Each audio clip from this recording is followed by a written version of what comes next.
Mic check. 1, 2. Are we recording? Hi, I'm Michelle Bernstein, an award-winning chef, restaurateur, and mom. I have a lot on my plate, including my psoriatic arthritis symptoms. That's why I was prescribed Cosentyx. It helps me move better. Cosentyx secukinumab is prescribed for people 2 years of age and older with active psoriatic arthritis. Don't use if you're allergic to Cosentyx. Before starting, get checked for tuberculosis. An increased risk of infections and lowered ability to fight them may occur, like tuberculosis or other serious bacterial, fungal, or viral infections. Some were fatal. Tell your doctor if you have an infection or symptoms like fevers, sweats, chills, muscle aches, or cough, had a vaccine or plan to, or if inflammatory bowel disease symptoms develop or worsen. Serious allergic reactions and severe eczema-like skin reactions may occur. Learn more at 1-844-COSENTYX or Cosentyx.com. Ask your rheumatologist about Cosentyx. Richard Nixon. Well, I'm not a crook. Ronald Reagan. Tear down this wall. George W. Bush. I can hear you. The rest of the world hears you. And Donald Trump. And a friend of mine for a long time, he only likes politics. If you ask him about how are the Yankees doing, he has no interest. If you ask him almost anything, he likes politics, and he's a professional at the highest level. Roger Stone. All of these presidents relied on one man to secure their seat in the Oval Office. That man is Roger Stone. This is the Roger Stone Show on 77 WABC. This is the Roger Stone Show here on WABC Radio. If you're in the greater New York area, the New York, New Jersey, Connecticut area, where I grew up, you can tune in at 770 on the AM dial. If you're out of town, you can listen to the entire show at WABCradio.com. You can also go back and listen to it later if you don't have time to listen now. But go to your cell phone right now, send a text or call a friend and tell them to tune in to WABC, where we are making AM radio great again. Joining us now, very excited about this, my longtime friend, Kimberly Guilfoyle. You remember and recognize her from Fox News, where she was once one of the standout stars. She now is the star of the Kimberly Guilfoyle Show on Rumble. And very recently, she had me very graciously on her show. And that show, last time I looked, had 1.9 million downloads. That's virtually 2 million downloads. Why? Well, because Kimberly Guilfoyle and I share one quality. We tell it like it is. We don't care if you don't like it. We don't care if you don't like us. We do care whether you like the truth, and we are always going to lay the truth on our audience. Kimberly Guilfoyle, thank you so much for joining the Roger Stone Show. Well, what a pleasure to be on your program. And you tell it like it is. I tell it like it is. And you're right. I was like, trying not to laugh out loud. Like, we don't care if you like it. I mean, it's really the truth, because we're on a mission. We have a purpose and a passion to get the facts and the truth out there and connect with the great American patriots in this country. And, damn if I'm going to let the mainstream media and the fake news shape-shift everything and tell the people a false narrative that they try to shove down their throats every day. I really do believe, Roger, this country is, worth fighting for. And, nobody sacrificed more than Trump, the Trump family, yourself, General Flynn, Manafort, the people they have just gone after, anybody with the intelligence and the passion to support and the integrity to support the movement and support the president and fight for the country. And, it's so apparent with everything that we've been seeing going on with Biden, and just a complete and utter disgrace, an embarrassment, a complete buffoon in the White House with his son, who is just a straight up criminal. This family behaves worse than any kind of, white trash people even try to say. It's just a sad, sad state of affairs. They didn't win the election. They're occupying the White House and just turning this country into a disgrace with the open borders, the fentanyl, the sex trafficking, the lack of infrastructure, manufacturing, just a complete limp and weakened, emaciated economy. And we had so much prosperity under President Trump. And that's why people are showing up in record numbers for these rallies, wanting to be there for him. Like you said, the rally that he had that was, they estimate at a lowball number, 50,000. You have sources and reports saying there were 80,000 people that showed up. That's a hunger and a thirst for American greatness and to restore the America First principles and platform and ideology in this country. I believe more than ever that we can do it again. I can't think of any other figure in public life, not just politics, but in public life, meaning sports, entertainment, politics. I can't think of any other public figure that could draw a crowd of 50,000 Americans any place in the United States. Look, I worked for Ronald Reagan. He was one of the greatest presidents of my lifetime. But he never had the kind of support and the intensity of support that Donald Trump has. And don't get me wrong, Ronald Reagan was very popular. He was a very successful president. He had great intensity. I love Ronald Reagan. But even Donald Trump surpasses him in terms of his approval rating among Republicans and in terms of the intensity. In other words, if you're a Trump voter, even if you're not a Republican, and by the way, that's the secret sauce, Donald Trump can attract a group of people out there who did not vote for John McCain, who did not vote for Mitt Romney, who never would vote for either one of them, who will vote for Donald Trump, would not vote for Governor Ron DeSantis, for example, were he to be the Republican nominee, which he's not going to be. I don't know what to call these people. They're not Republicans. They've kind of given up on politics, but they came back and they voted simply because of Donald Trump. That's the missing element here that the other Republicans who would be the nominee completely miss. That only Trump can attract these working class, non-establishment voters who've been completely turned off to public life, to government, to all of our institutions until Donald Trump came along and restored their faith that we could make America great again.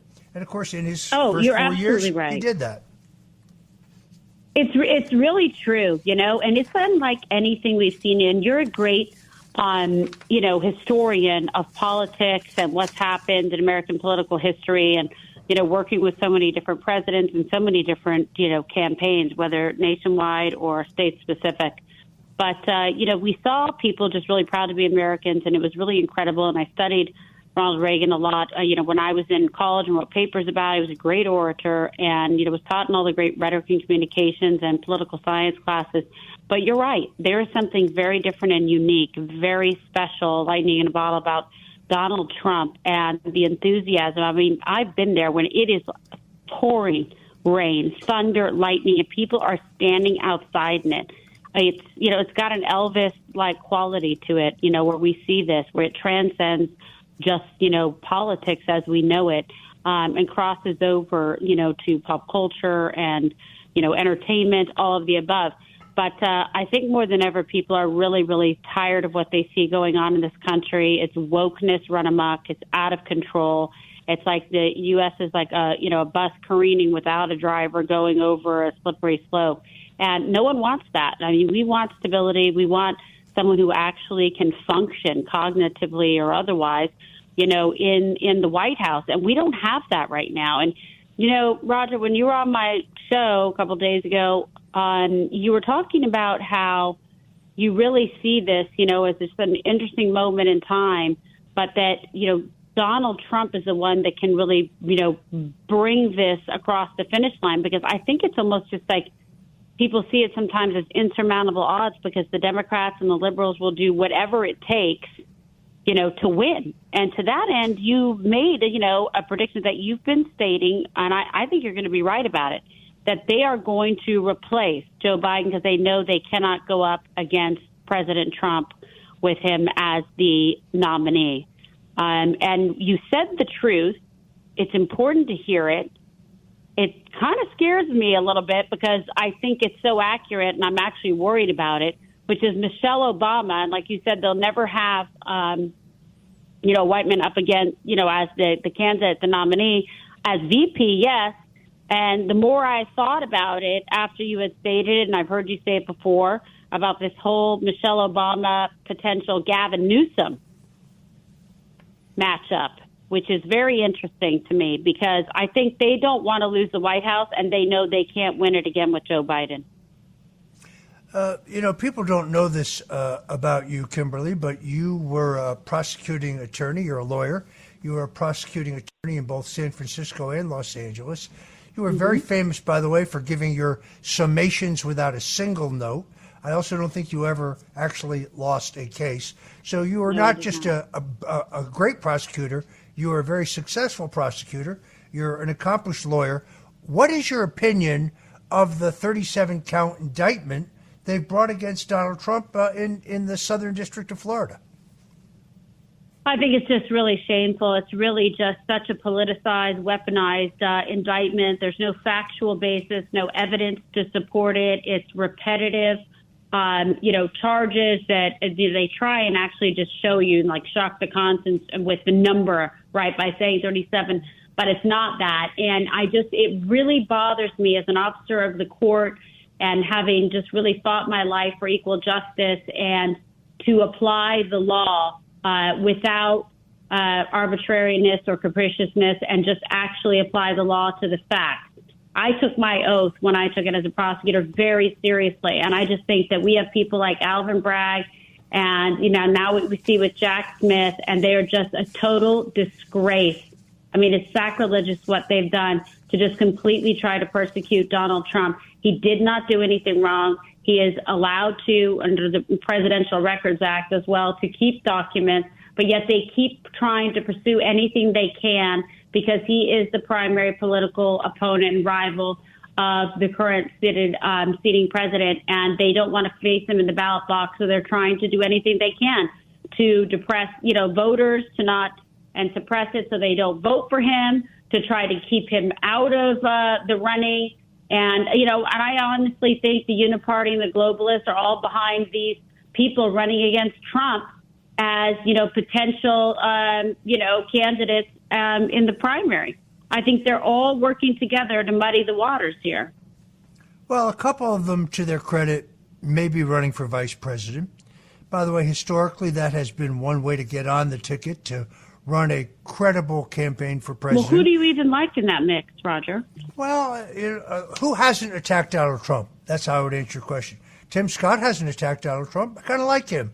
Chris Christie, this guy's running for revenge. He needs to run, not for president. He just needs to run. Look at the guy. It's embarrassing.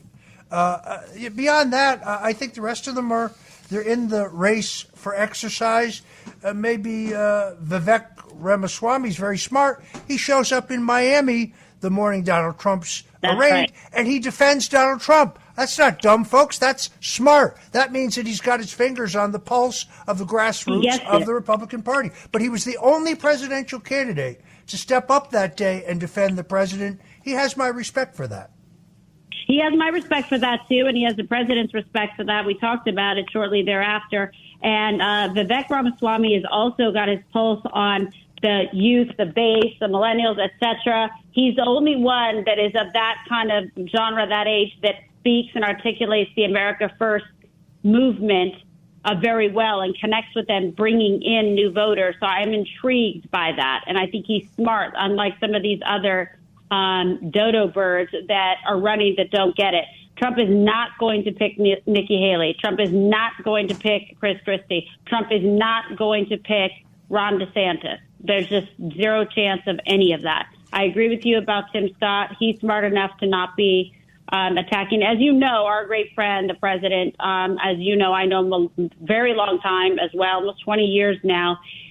He's all about loyalty as well. And he is not going to forget that he helped make, Nikki Haley and all of these people, quite frankly, and helping them across the board. But Nikki and Ron DeSantis in particular, I think, it's not been smart the way things have been handled by them, and it's not going to bode well for them.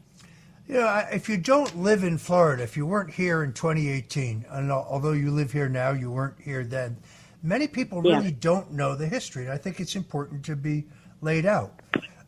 Every single one of the 67 county chairmen in the state of Florida endorsed the state agriculture commissioner, Adam Putnam, for governor.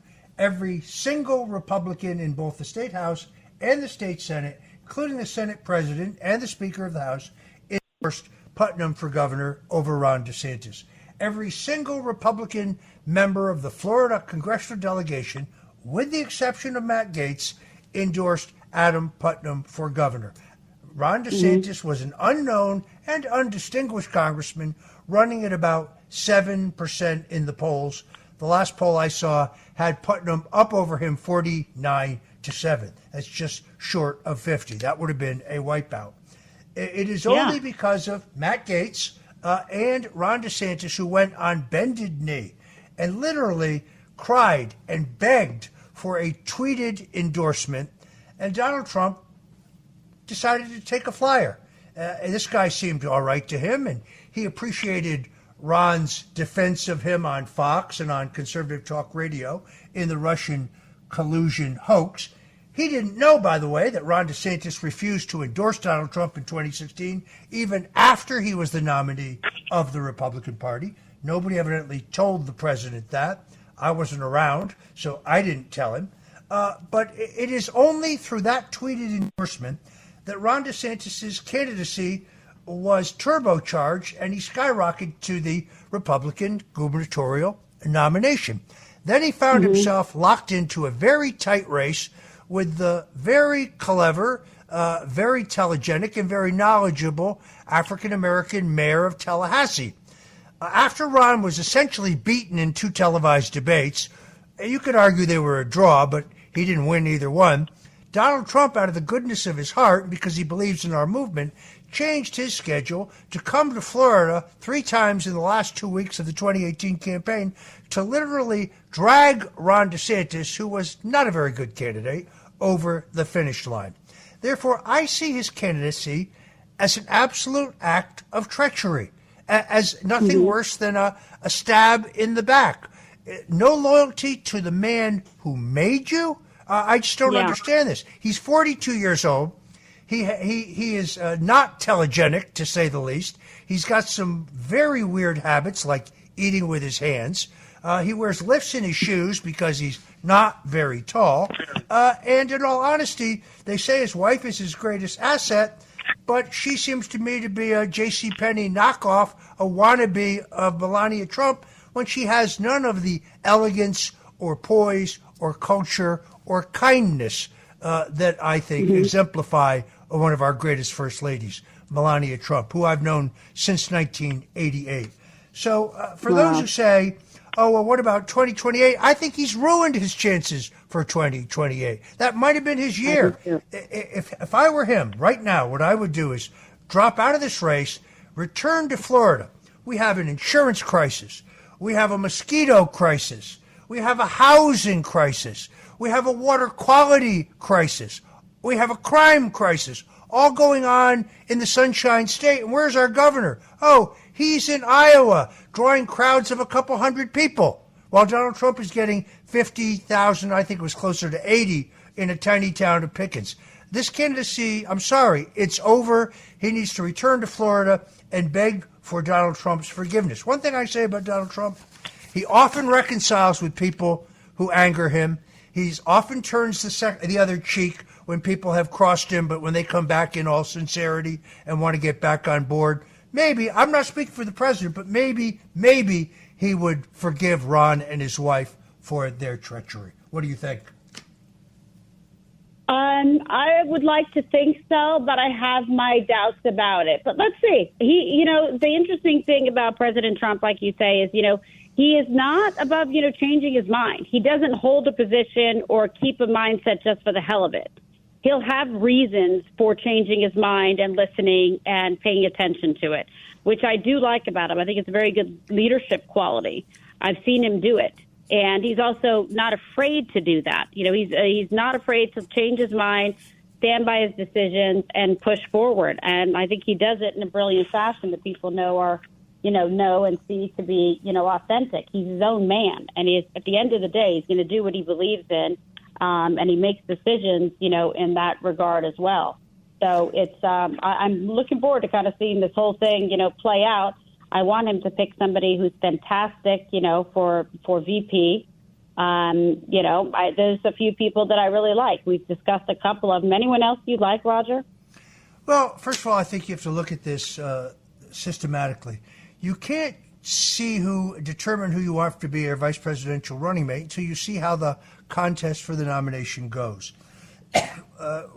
it is not impossible. Look, Ronald Reagan lost the Iowa caucuses, went on to be nominated and elected president. Donald Trump lost the Iowa caucuses in 2016, went on to romp in New Hampshire and then run the table on all the primaries and caucuses after that. So until this process plays out, you don't know, politically at least, what you need. Obviously, you need somebody who from day one has the qualifications and the stature and the judgment to, God forbid, step into the presidency in the case of emergency. So that is a given. But from a political point of view, what we don't know is, do you need a woman? Do you need an evangelical Christian? Do you need a Midwesterner? What do you need to round out the ticket for maximum political appeal? It's just too early to say. Some people say, well, what about Kari Lake? I love Kari Lake. I've never seen, and I said this on your show, I haven't seen this much political talent, an effective a communicator since Ronald Reagan himself. She's a rock star. She's an amazing advocate. She was cheated out of the governorship of Arizona. We have more than enough ironclad evidence to prove that. But instead of just folding her tent, disappearing into the night, she's right there in the thick of the battle to take America back again. So she's potentially a great vice president. I have been one who gave voice to this idea of the potential of a bipartisan unity ticket, a ticket that would be comprised, don't yell at me, of Donald Trump for president and Robert F. Kennedy, a Democrat, for vice I'm not going to president. yell at you. I like that idea. Now, there are a lot of legal and political impediments to that actually happening, starting with the fact that both Donald Trump and Robert Kennedy would have to be willing, and as of today, I think neither one of them are, nor do either one of them anticipate this happening. But this decision isn't being made now. It's being made next August. And next August, America could be a very different place. I only know Robert Kennedy extremely casually. I'm not an advisor of his. I did not urge him to run. You see this crap all over Twitter. It's just false. Yeah, I know. But I do think that he's raising important issues. I do think he's extraordinarily courageous, particularly in talking about the murder of his uncle, President John F. Kennedy, and his father, Senator and former Attorney General Robert F. Kennedy. He's been very courageous in his fight for health freedom and as a critic of the health bureaucracy embedded within our federal government, which has been completely co-opted by big pharma. He's been, like Donald Trump, he's demanded that our southern border be closed. Like Donald Trump, he has great skepticism about the war in Ukraine and are continuing to receive billions and billions of dollars from the United States without any accountability. So I would like to think that even if Robert F. Kennedy, if he's unsuccessful in his efforts to topple Joe Biden or whoever the Democratic machine decides to put forward, I happen to believe it'll be Michelle Obama. And I think he sadly will be, not because he's not running a great campaign, because although he is being heavily censored, he is running a very provocative and interesting and innovative campaign. And from what I can tell, it's mostly him. He's an extraordinarily compelling debater and speaker. But if at the end of the day the Democratic Party kneecaps him, then perhaps Donald Trump pledges to make him Attorney General or pledges to appoint him to the cabinet in the role of HHS Secretary. I noticed when he was on with Laura Ingraham on Fox, a very compelling interview, by the way, he was asked, would you endorse Joe Biden if he defeats you? He said, well, I'll have to think about that. In politics, that means no, by the way. And then she asked him if a Republican or if President Donald Trump asked you to serve in his cabinet. He said, well, I'd have to give it very serious consideration because when you're asked to serve your country, the answer has to be yes.